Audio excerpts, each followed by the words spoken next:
Sony A1 is seen by many as the pinnacle of what modern mirrorless professional cameras have become, and there's good reason for that. It is a mind-blowing accomplishment by Sony. I made a video recently about canceling my order for an FX6, and in that video I went ahead and listed a few reasons why. One of them was because I believe dollar for dollar, similar dollar for dollar, the A1 is a better use of my money. So I said in that video, well, the next thing I'm going to do is I'm going to have an A1 versus the A7R4, which is the primary stills camera that I have been using for commercial photography stills for some time, for a couple of years. So this video probably is going to attract some new people to the channel that I have not met yet, just because the subject matter, everybody likes gear and it's a gear video. I don't always do gear videos, but I'll do a quick and dirty introduction of myself for those of you if it's your first time stopping by, and I hope you stay. My name is Brian Roberts. My company is Loud&Clear Interiors Media. So I am a commercial photographer and videographer in the San Francisco Bay Area. We do about 300 homes per year, is probably where we'll end up this year. Both photo, cinematic video, Matterport 3D tours, aerial. You know, we do everything to market homes going up for sale, and we also do branding spots and things like that for agents and builders and designers and that. So it's a niche, you know, in the commercial world. It's one that I kind of fell into just a few years back after being a real estate agent for several years, and I've built a very healthy business, you know, doing commercial media work. So glad you stopped by. Let's see, about me. Well, let's take San Francisco, you know, and let's get a few of the things out of the way here. So I'll give you the real deal on San Francisco here, okay? Because I live in the San Francisco Bay Area. I am not gay, but a lot of my neighbors are. I am moderate. I'm not liberal, but a lot of my neighbors are. So, you know, maybe a little bit different than what you've heard. I do live in the least impressive $1 million house that you have ever seen. You know, it's 4 walls and an air conditioner. All right, so that's true about the San Francisco Bay Area. So anyway, let's get on with it. Sony A1 and the Sony A7R4. You know, I'll bring the R4 in a little bit. First, let's, you know, this isn't going to be, so this is like kind of a midterm, you know, a midterm, mid-length review on the A1 as it, you know, contrasts to the A7R4 as a stills body. You know, keep it in mind that we all know that this is allegedly one of the best video cameras that Sony has ever made. You know, but as a stills body, and then in my full, you know, long-term review, I'll go ahead and go over the video features as it stacks up against the A7S III, which I have one of those, and you know, really this camera is supposed to be the approximation of the A7R4 and the A7S III in one body, excuse me. So anyway, let's get on with it. It's not going to be, you know, there are plenty of reviews on this camera online if you want to go check them out, so I'm not going to go over every single feature of it.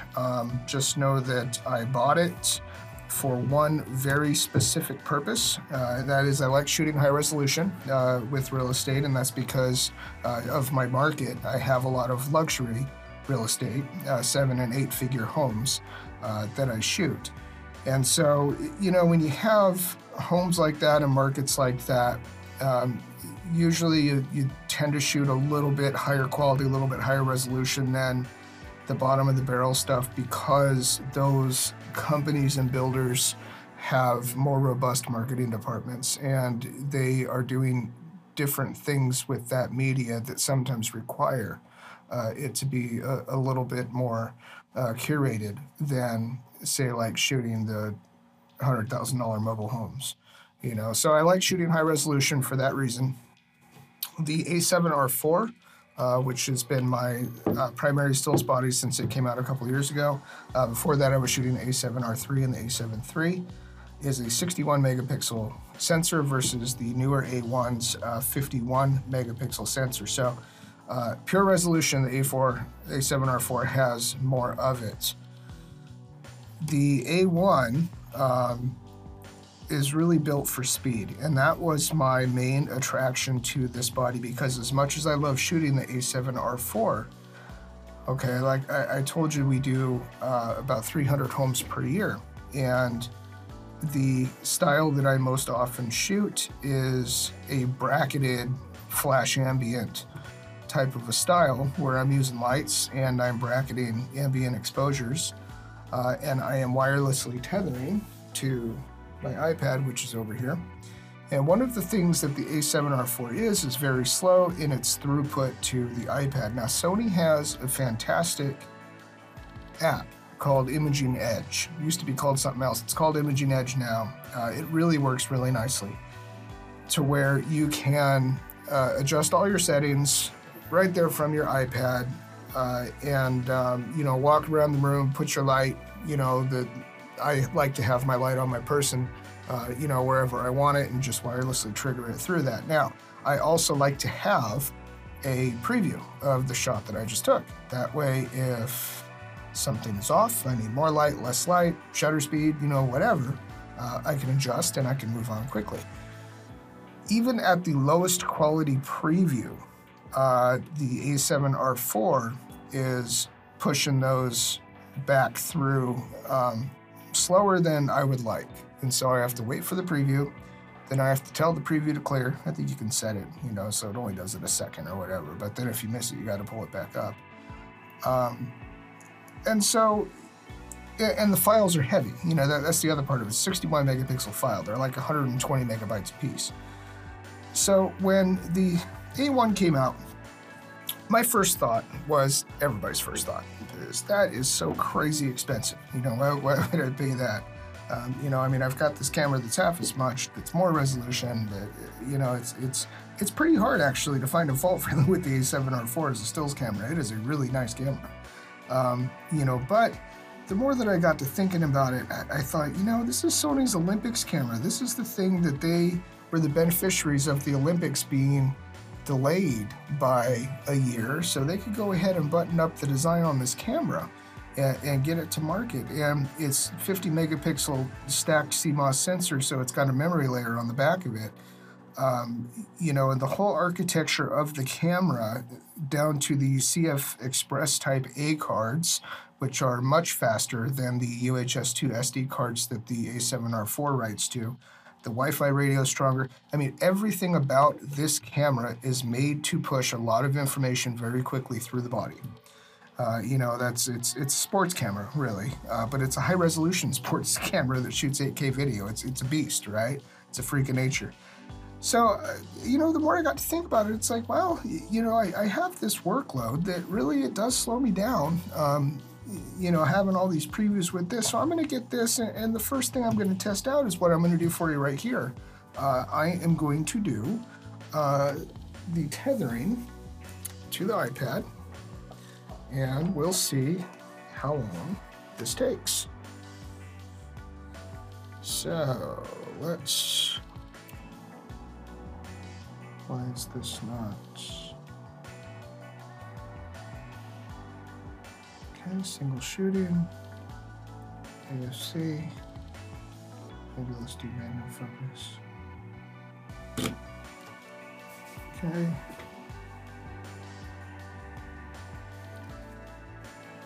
Okay, so here we are, wirelessly tethering. We got it set up with the A7R4. You're seeing my monitor and recorder and stuff there in front of me. And let's go ahead and take a shot, and we'll see how long it takes. There it is. So, I mean, you know, it's not terrible. All right. But, you know, okay, let's remember that. And we will swap out the A7R4 with the A1 and see if it's any faster. And these are all uncompressed RAWs, by the way. So this is full boat what you're gonna get. Okay.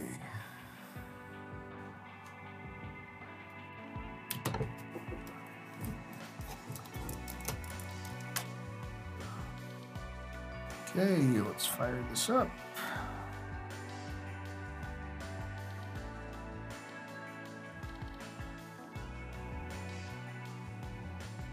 Get to the Alpha1. Getting going here. Mode operation. Okay.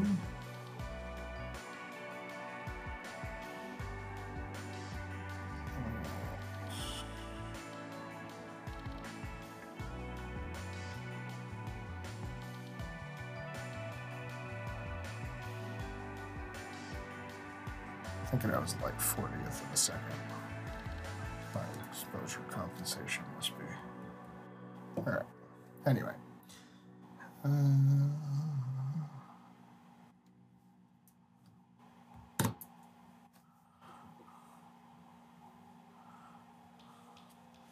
Okay. So let's see. Now the Alpha1. Let's see how fast it goes.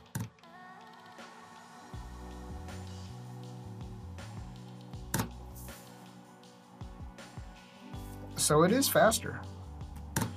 I mean, it's not, you know, it's not a huge difference faster. Let me see if I were to increase the shutter speed here. It's not a huge difference faster, but you know, it is. It's not any slower. So that was the first thing that that I wanted to see is the throughput on the wireless app, because I really do like using that wireless app. But the other thing that was kind of a pleasant surprise with the A1 versus the A7R4 is I would have trouble with the A7R4 in the range of the app. And, you know, the Alpha1 tends to broadcast a much stronger signal on that app, the Imaging Edge app, than does the A7R4. So for instance, I would have to, sometimes if I'm doing a composite and I have a shot that's a room and then there's another room in the distance, and the room in the distance is very dark, I want to do kind of a one light composite thing and light paint where I want to do. So I will set the camera up where, you know, the frame's going to be. I will then walk into the other room with my light and my iPad, get to where I want, you know, and trigger it so my light lights up over there.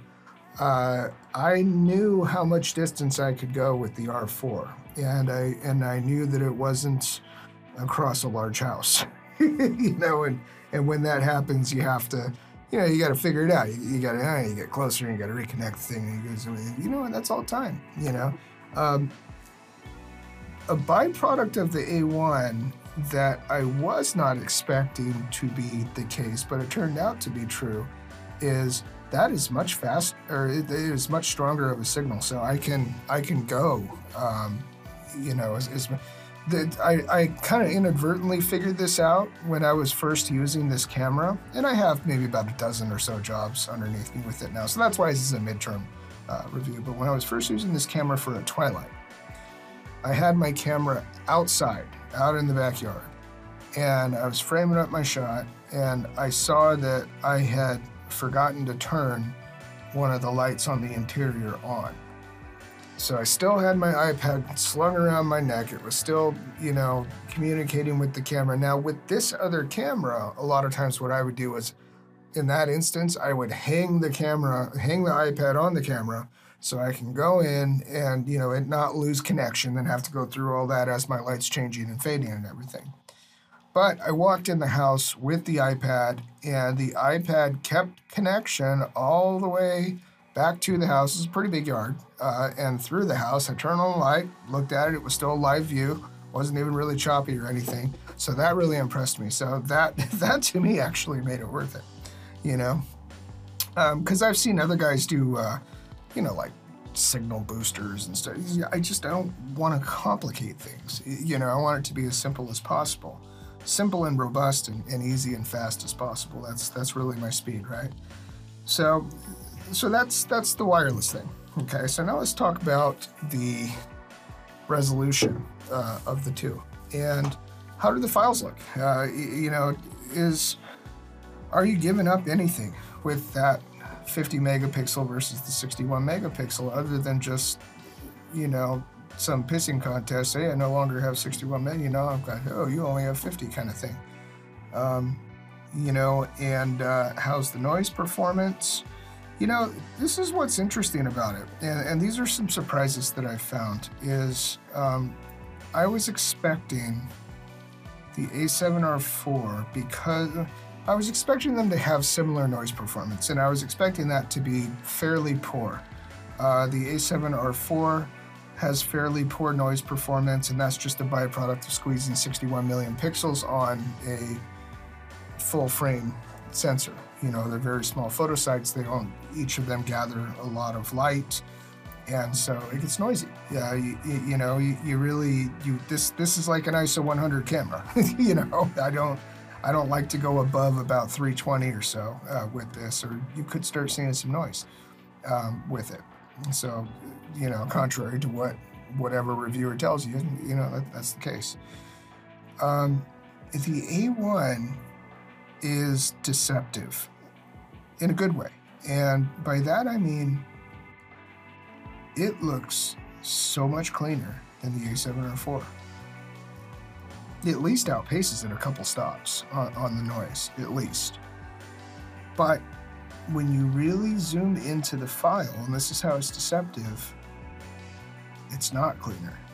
It's just the grain. You know, it's just the way the noise looks. And this is something that's very hard to articulate, you know, without actually using it and seeing it and, you know, how it presents itself in different, you know, different tones and things like that. But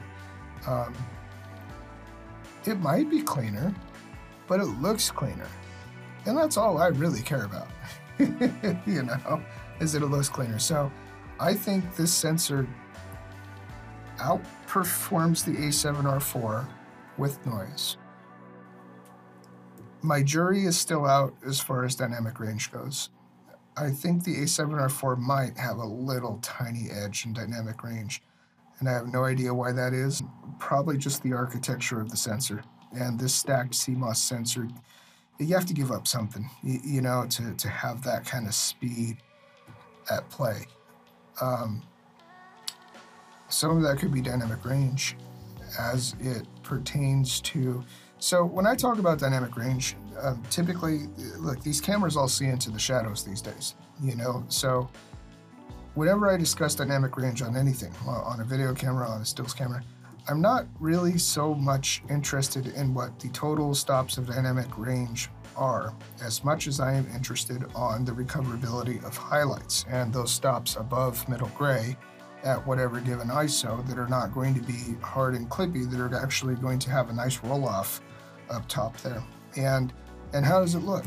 I think the A7R4 can capture more dynamic range than the A1. However, I have been really impressed by just pulling down highlights and pulling down exposure on the A1. It seems to recover it better. A blue sky will recover into a blue sky. So, you know, there's really nothing that I have found that would lead me to choose the A7R4 over the A1 other than the stupid shutter sound. You know, it really, it like ticks, you know, and you can't even hear it sometimes. And so if you do what I do and you're, you know, remotely triggering, sometimes you're not sure. Did I just take a shot? You know, and you got to look back and see if you took a shot, because this shutter you can hear, this one you can't. And that actually is true. I don't know if just as I get, you know, because I run these cameras, you know, so ruggedly if I just get so many shutters on the thing, if it just starts slapping around more or not. But it seems like every generation of these Sony cameras, the shutters get quieter and quieter, and you know, along with the silent shooting modes. And it's like, I don't know if I really like that. I like the mechanical feel, but anyway. So one other thing that may or may not be very advertised with the A1, and I didn't like this control dial at first, and I'll show you why. Because when I run these cameras for professional work, I have a battery grip on it, and I have a couple levels on that battery grip, and this dial is just hard for me to get my hands on. You know, it gets impeded, and I don't like this switch. It's stupid and finicky, and I don't know why everything has to have locks on it that I have to push. That just slows me down, right? So I didn't like that, but here's one thing that I discovered. I actually haven't played with the A7R4 to see it was just a feature in there that I hadn't known about. But the A1, okay, so I have my hotkey right here, my custom 3 button. Let me turn it on, I'll show you.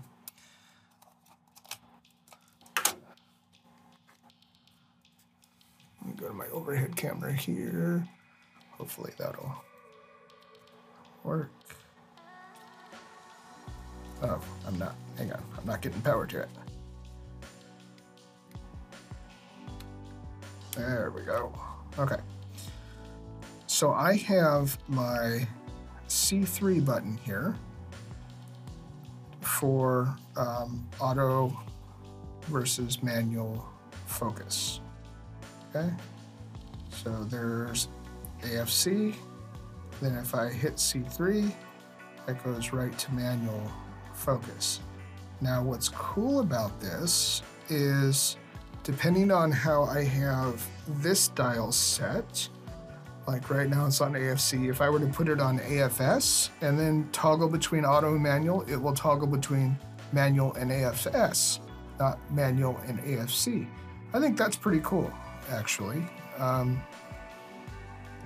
I found it to be quite useful. So another thing that's useful is everything that I just said is also assignable depending on, so right now it's on aperture priority. Now if I were to go over to manual, I could assign things differently with manual versus aperture priority, which could certainly be useful for a lot of people. So I shoot probably about 80% on full manual, including all the interior composites and such, and then the probably all of the rest of the shots I'm shooting aperture priority on AFC, and that's just quick detail shots. I'll do a lot of exteriors like that. I'll still shoot manual focus on exteriors, but I'll shoot aperture priority, and I'll ride my exposure compensation dial here a lot, you know, to you know, and I'll have my zebras up to get my exposure right and stuff. So, you know, it's just there's little nuggets with the A1 that you just find that, you know, and the more you dive into this camera, compared even to another modern camera like the A7R4, you find, you know, they took their time and really designed this really nicely. And there are these little nuggets with everything that you find that just make life easier. When you have a flash trigger on the hot shoe, I have one around here somewhere, you can now decide to either preview the exposure, which is like an auto balanced exposure, which that's all you could do with this camera. And I used to hate it because I would get my ambient exposure, whatever it was, then I was going to go pull a window with a flash or something. As soon as I turn on my trigger, well, my window gets too bright. So, you know, you kind of have to know where your shutter speed is. Well, now you can turn off that, you know, kind of auto exposure on the preview feature. So if I go and take an ambient bracket and then turn the trigger on to pull the window and drop or increase my shutter speed to get my window exposure, it will show me what that window is going to look like. Now I just have to figure out my flash power, which, you know, when you do this a little bit, you'll know that pretty easily. So, I mean, just, it's the little things. It's the little things that you don't see that on YouTuber reviews. You know, this is the kind of stuff that you're going to see only with guys that are out there working with these things, you know, and after working with it for a while. So, okay, so here's my conclusion. Here's my midterm conclusion between, you know, the A1 and the A7R. Let me take this off and so they're on equal footing again, you know. It doesn't look so goofy. You know, during my other video that I was talking about, my FX6, you know, canceling that order, I think my really parting piece about the A1 is, if the A1 was a $3,000, $3,500 camera like the A7R4 is, it'd be a no-brainer. I mean, it is a better camera in pretty much every measure than anything I've ever used with Sony, and I've used most of them in the past few years. So really what it comes down to is it worth $6,500 US? That is a big price tag. And is it worth $6,500 if we're not also talking about the video features, which we haven't talked about on this video? Because, you know, this is my midterm, this is all about stills. I am going to do one about video also. I haven't used it as much yet for a video camera. But, okay, my conclusion is, for me, the A1 is worth the $6,500 even if it did not shoot video. And that is only because the speed of the A1 and the features like the stronger Wi-Fi radio and the exposure preview and, you know, the focusing system, going back before between MF and AFC, and, you know, and having everything be tactile, and everything feels familiar, by the way, too. You know, when you're used to shooting with this camera, you pick up this one, you know how to work it already, you know, because everything's kind of in the same spot. And, you know, yeah, the body's changed a little bit, but not that much. So, you know, so it's very intuitive to me, because I've been using, you know, this family of camera for a few years. It's worth it to me. It's worth it to me because of the time savings, and, you know, I gauge that differently than, you know, and this is something that's different also between me and like a YouTube reviewer that will get the camera for a week and take a picture of, you know, some pretty girls and flowers and, you know, and make a verdict. No, with me, I have a business, you know, so it doesn't make business sense. Does paying twice as much for this camera make sense over this camera? And for me, yes, it does, because of how quickly I can work with it. I can work quickly, I can work confidently, you know, and that's part of it too, especially as it pertains to the dropouts and, you know, and things like that, you know, and really even the files aren't that much lighter. I haven't tried yet the uncompressed. I'm always, you know, skeptical of any kind of non-destructive compression. I think that's BS, right? So, so I haven't tried it yet, but I can work more confidently with the A1 than the A7R4. It's faster, you know. It collectively is faster. You know, you might not realize it at first. So, for me, it's the right choice. I think it is the right choice for commercial real estate photographers like myself under certain circumstances. It really just depends on how your company is set up. You know, I have been a one-man band for several years, and just now am starting to hire, you know, more photographers. So in that instance, it may not, if you are there, you know, if you're where I am now headed to, you know, and you own a company and you have more photographers underneath you, or if you are a photographer underneath an owner of a company, it may not make sense to you because, you know, you can kind of divvy up that workload a little bit more, and the ultimate speed of this thing isn't going to maybe matter as much as somebody who is chief cook and bottle washer and needs to get through every task as efficiently as possible. So, but boy, $6,500, you know, it's a lot of money.